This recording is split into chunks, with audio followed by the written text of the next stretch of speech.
হাতে যদি কম সময় থাকে ঝটপটে এগ বিরিয়ানিটা আপনারা বাড়িতে খুব সহজে বানিয়ে নিতে পারেন। এত সহজে কম সময়ে বাড়িতে থাকা সামান্য উপকরণ দিয়ে আপনারা ঝটপট বানিয়ে নেবেন। আপনারা দেখছেন Sadia's kitchen with village food. আর ভিডিওটা যদি ভালো লাগে লাইক, কমেন্ট, শেয়ার, সাবস্ক্রাইব করতে ভুলবেন না। আপনারা সুস্থ থাকুন, ভালো থাকুন, সাদিয়াস কিচেনকে সাপোর্ট করে যাবেন। আজকের রেসিপি ডিমের বিরিয়ানি। আমি এখানে আলু কেটে নিয়েছি, আদা রসুন বাটা, পেঁয়াজ বাটা নিয়েছি, দারুচিনি, লবঙ্গ, গোলমরিচ, সাজিরে, জয়িত্রী,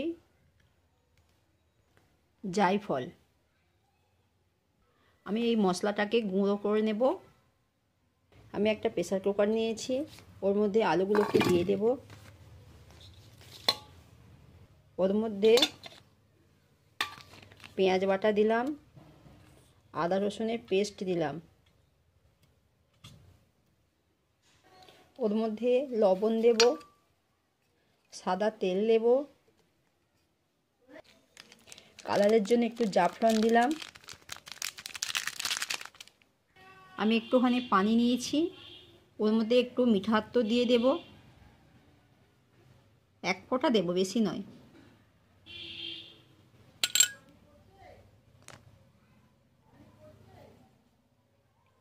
এবার এই পানিটাকে আলুর মধ্যে দিয়ে দেব।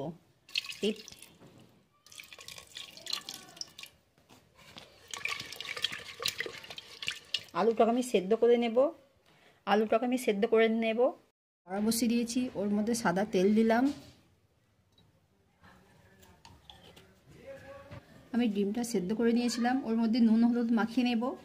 আমি ডিমটাকে ভেজে নেব, তেলের মধ্যে দিয়ে দিলাম।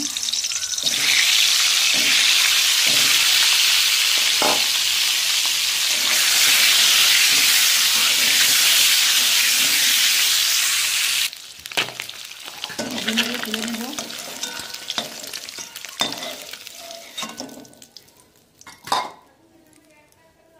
আমি সেদ্ধ আলুগুলোকে তেলের মধ্যে ভেজে নেব।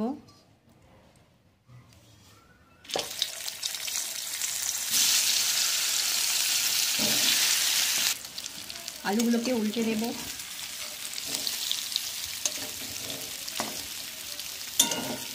আলুগুলোকে একটু ভালো করে ভেজে নেবেন। আমার আলু ভাজা হয়ে গেছে, এবার তুলে নেব। আমি কড়ার মধ্যে আবার তেল দিয়ে দেব, ডিমটাকে রান্না করে নেব। সাদা তেল দিলাম, ওর মধ্যে পেঁয়াজ বাটাটাও দিয়ে দিলাম, নাড়তে থাকবো। ওর মধ্যে আদা রসুন বাটা দেব, আবারও নাড়বো। হলুদ গুঁড়ো দেব, লঙ্কা গুঁড়ো দিলাম, নাড়বো।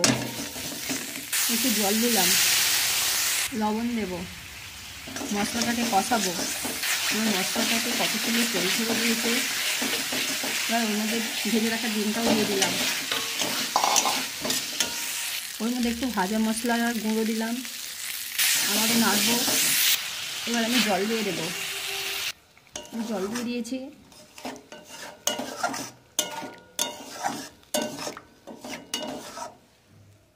আমার ডিম রান্না হয়ে গেছে, এবার আমি নামিয়ে নেব। এদিকে আমি বেরেস্তা ভেজে নেব। একটা কড়া বসিয়ে দিয়েছি, আমার তেল গরম হয়ে গেছে, ওর মধ্যে কেটে রাখা পেঁয়াজটা দিয়ে দিলাম।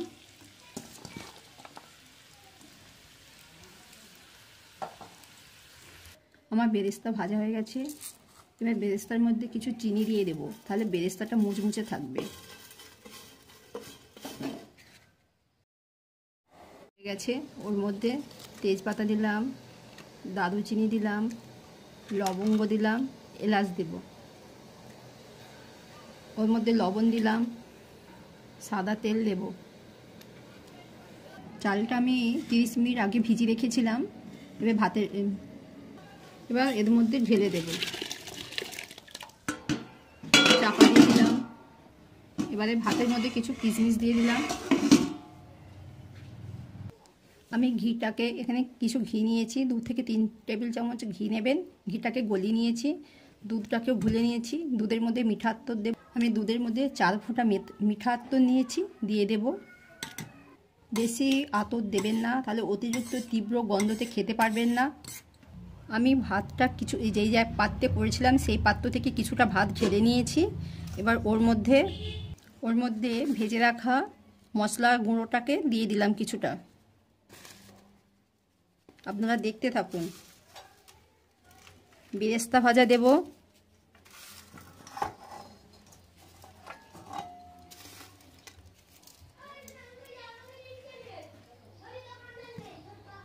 আলুগুলোকেও দিয়ে দেব, ভেজে রাখা আলুগুলোকে।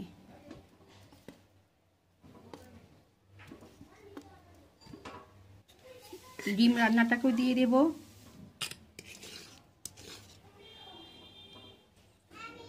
ওর মধ্যে একটু দুধ আর মিঠা আতর গুলে নিয়েছিলাম, সেটাও একটু দিয়ে দেবো চারিদিক দিয়ে ছড়িয়ে।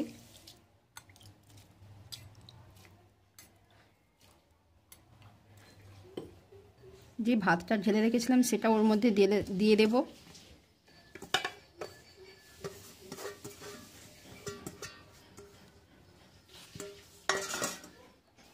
ভাজা মশলাটাকেও আবার উপর থেকে দিয়ে দেব।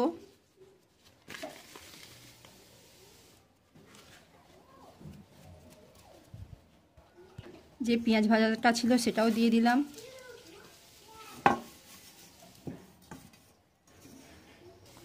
দুধটাকেও দিয়ে দেব। আপনারা দেখতে থাকুন ভালো করে।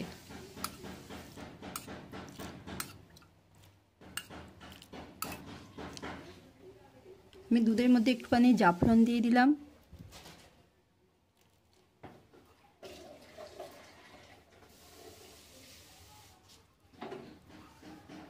ঘিয়ের মধ্যে কিছুটা তেল দিয়ে দিলাম।